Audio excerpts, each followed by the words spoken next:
Salut. Alors, pour commencer cette vidéo, déjà j'ai tout ça à vous présenter, mais pour commencer, je voulais vous parler et vous annoncer qu'avec Victo, on a pris la décision, enfin j'ai pris la décision, et elle s'est mise d'accord une fois qu'elle a vu que c'était cool. Donc j'ai pris la décision de faire 2 chaînes YouTube et non pas une, puisque j'ai remarqué que beaucoup de personnes s'abonnaient pour mes vidéos sur les livres, et d'autres personnes s'abonnaient pour les vidéos sur les Disney, sur les Lego, sur Stranger Things et tout ça. Mais c'était pas les mêmes personnes et souvent lorsque je postais une vidéo sur les Lego, j'avais des désabonnements. Quand je postais une vidéo sur les lectures, j'avais des abonnements et des désabonnements. Donc je me suis dit oui bon, ça ne plaît pas à tout le monde d'avoir une chaîne YouTube qui parle de livres et en même temps de Disney, de Lego, de puzzle et de toute autre chose. On parlait vraiment beaucoup de choses, de l'Orcana, d'ouverture de cartes Pokémon, de cartes Disney. On parlait beaucoup de choses sur cette chaîne YouTube. Et donc on a fait le choix de faire 2 chaînes YouTube distinctes. Donc une où on parle de livres. Donc celle-ci, ça sera celle où on parle de livres. Et l'autre, je vous mettrai en barre d'infos. Elle s'appelle Lego Jumelles, un truc du genre. Je vous mets en barre d'infos, vous inquiétez pas. C'est là où on va parler de Disney, de Lego, de Pulse, de tout ce qu'on fait en fait, de tous les DIY qu'on fait et de toutes les créations qu'on aime beaucoup parce que bon, on a beaucoup de passion, mais sur cette chaîne YouTube, c'est beaucoup la passion de lecture qui l'emporte. Donc 2 chaînes YouTube bien distinctes, une sur la lecture et une sur les autres passions, qui tournent autour de Disney et de nos séries préférées, de Bridgerton, enfin les chroniques de Bridgerton, de Stranger Things et tout ça. Donc n'hésitez pas à les voir, n'hésitez pas à aller vous abonner si ça vous intéresse. Je ne sais plus si je l'ai fait l'année dernière, à mon avis je me suis fait une palle et je ne l'ai absolument jamais lu. Cette année j'aimerais participer au petit mois petite lecture de Le Souffle des mots. Et parce que en fait cette année j'aimerais dégager ma palle. Vraiment, j'ai besoin que cette palle énorme qui est de 500 livres diminue, vraiment diminue. Et sachant que je me suis mis un défi avec mon copain, c'est que si j'arrive à descendre ma palle à 200 livres, j'aurai le droit d'acheter un livre. Faut que je descende ma palle à 200 livres pour acheter un livre. Vraiment, c'est énorme. Donc, ce petit mois petite lecture tombe bien parce que je vais pas dire énormément de livres de petits, enfin de un petit nombre de pages puisque déjà j'ai pas tout mis, mais ça pourrait déjà m'aider à baisser drastiquement ma palle puisque là on est à 1, 2, 3, 4, 5, 6, 7, 8, 9, 10, 11, 12, 13 livres. J'ai 13 livres à vous présenter qui font à peu près moins de 250 livres. Donc c'est parti. Pour commencer le mois de février, j'aimerais commencer la série Team Aventure aux éditions Pulp Fiction. Donc on a Opération Groenland et Opération Manchot de Ismaël Khalifa, le tome 1, le tome 2, et j'aimerais bien les lire puisque ça se passe au Groenland. Je pense que pour l'hiver ça serait bien. Donc pour le début février, j'aimerais me les découvrir. Alors je ne sais pas trop de quoi ça parle. On est sur 4 adolescents qui sont promus par leur école, leur collège pour devenir des journalistes aventuriers de l'écologie. Et donc ils font un peu du journalisme pour leur classe pour promouvoir tout ce qui est écologie. Et je pense que ça pourrait être très très intéressant. Surtout vu le monde dans lequel on vit, je pense que c'est des lectures très intéressantes. J'aimerais me découvrir Pierre Bottero et Eric Lhomme dans A comme association, La pâle lumière des ténèbres et Les limites obscures de la magie, Gallimard Jeunesse, Rajo Édition, enfin Rajo Éditeur. On est sur, d'après ce que je crois, parce que vraiment j'en ai beaucoup entendu parler, mais j'ai jamais trop été penchée sur le résumé, et comme derrière on voit que des descriptions de personnages, on est sur des adolescents, des étudiants plus précisément, qui ont des missions. C'est par exemple faire l'effet d'une bombe sur un gobelin et un troll, et démanteler un trafic de drogue chez les vampires. Alors je pense que ça va être incroyable. De toute façon c'est de Pierre Bottero, donc je veux absolument découvrir. Donc ça va être génial, ça va se lire vite. Ça a même pas 200 pages, on est à 255 pages à peu près, donc ça va se lire vite, ça va être génial. J'ai hâte.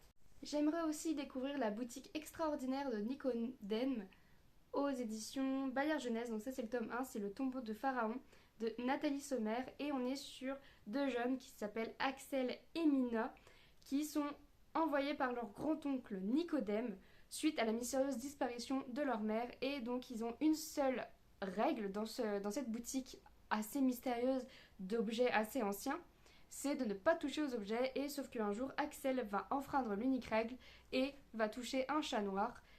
Et là, ils vont être transportés en Égypte ancienne, en Égypte antique, où ils vont devoir résoudre des mystères. Et vraiment, j'ai vraiment très envie de me le lire. On est sur un tout petit livre, vraiment très petit, c'est écrit très gros, 119 pages. Voilà, c'est écrit vraiment gros, 119 pages. Je vais me le dévorer en une petite soirée, ça va être trop bien de cocooning. Pour un peu rester dans le monde de les boutiques assez étranges, je vais lire Elliot et la bibliothèque fabuleuse de Pascaline Nolo aux éditions Rajo. J'aime beaucoup trop la couverture, elle est vraiment très belle. Et on est sur Que trouve-t-on dans une bibliothèque normale? Des livres bien rangés, des lecteurs silencieux et de discrets rongeurs, Elliot, lui, y découvre une armée de rats mécaniques, un directeur rocker, tatoué et des livres extraordinaires. Il met aussi la main sur un mystérieux guide de survie. Ça tombe bien. J'ai très envie de me le découvrir.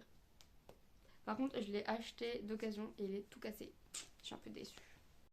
Avec 143 pages, je pense que ce livre est parfait pour le mois de février puisqu'il est minuscule. C'est Au nom de nos rêves de Sylvie Bossier, de Pascal Perrier, Cylène Edgar, vraiment il y en a beaucoup trop. C'est 11 personnages qui sont écrits par 11 auteurs différents. Et donc on est sur Nola qui vit dans une chambre de bonne, Marwen qui travaille la nuit pour payer ses études, Céliane ne sort plus de chez lui depuis le confinement, entre angoisse et précarité, leur seul refuge est l'association Lien Public, un espace de solidarité et d'espoir pour les étudiants. Sauf que un jour, le propriétaire va devoir vendre le local et alors l'association risque de disparaître. Ils décident de se battre ensemble pour le défendre. Alors, est-ce qu'ils vont parvenir à sauver ce local qui est littéralement toute leur vie, qui leur assure une certaine sécurité dans leur vie de précarité? On va savoir. Mais ce que j'ai beaucoup aimé, c'est que c'est un roman, 11 personnages et c'est écrit par 11 auteurs et autrices différentes. Donc je pense que ça va être génial. Et j'ai oublié de vous dire, c'est aux éditions Scrinéo.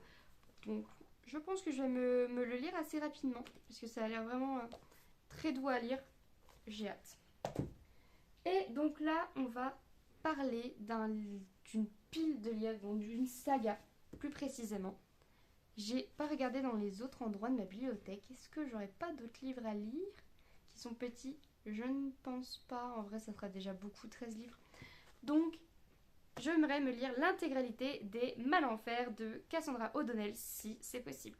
Alors, je n'ai pas vu si tous les tomes faisaient moins de 200 pages. Bon, celui-là, il fait 252 pages.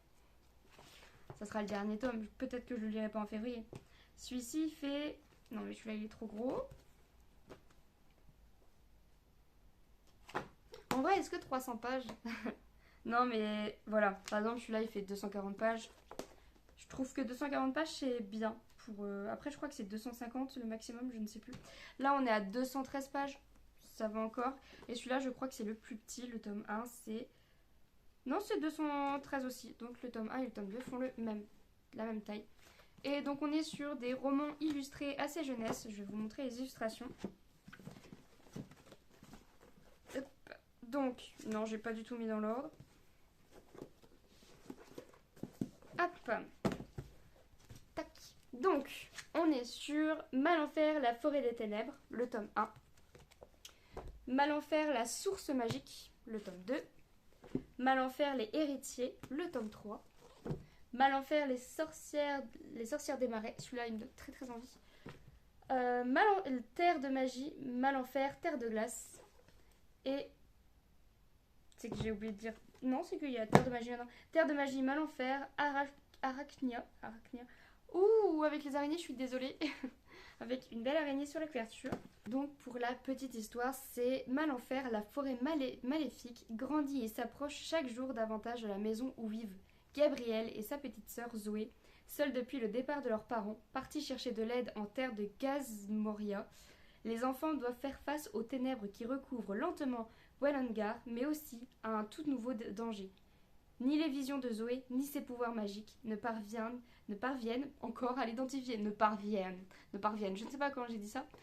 Et en vrai, j'ai vraiment envie de vous faire un vlog où je dévore la saga. Je ne sais pas si ça vous intéresserait, un petit vlog où je dévore cette saga, mais moi, elle me donne très envie. J'ai découvert une passion pour Cassandra O'Donnell, donc je veux le lire. Ouh, yeah. Je vais aller le ramener en petite réparation, je pense, ce livre, parce qu'il y a un petit souci ici. Hop, on a les personnages et une carte. Je trouve ça génial, j'adore quand il y a les personnages qui sont mis comme ça. J'aime beaucoup. Oh là là, oui. Alors lui, ouais, je vais le réparer. Donc voilà, la colle est en train de se décoller largement. Je suis en train d'apprendre à réparer les livres qui se décollent. Donc peut-être qu'un jour je vous ferai une vidéo où j'en ferai potentiellement si j'arrive à avoir un niveau assez élevé là-dessus. Mais pour l'instant je suis au niveau débutante, mais ce livre-là va devoir être réparé parce que ça me fait un peu grincer les dents là. Bref, c'est la colle qui se décolle, c'est pas grave. Et voilà pour ma palle du mois de février. N'hésitez pas à me dire en commentaire si vous participez, si vous avez tourné une vidéo. Je serais heureuse de regarder votre vidéo, ça donne toujours des idées de voir la palle des autres, même si je n'ai absolument pas le droit d'acheter des livres, mais j'ai le droit d'emprunter à la médiathèque. Potentiellement, il y aura peut-être que le livre qui me donnera envie dans votre vidéo, il sera sûrement à la médiathèque, j'espère, parce que sinon je ne sais pas ce que je vais faire de mon année, mais sachant que j'ai 500 livres dans ma palle, je pense que je n'ai même pas besoin d'emprunter à la médiathèque. Je pense pas en vrai. Donc voilà, merci d'avoir regardé cette vidéo, je vous fais des gros bisous, n'hésitez pas à liker et à commenter.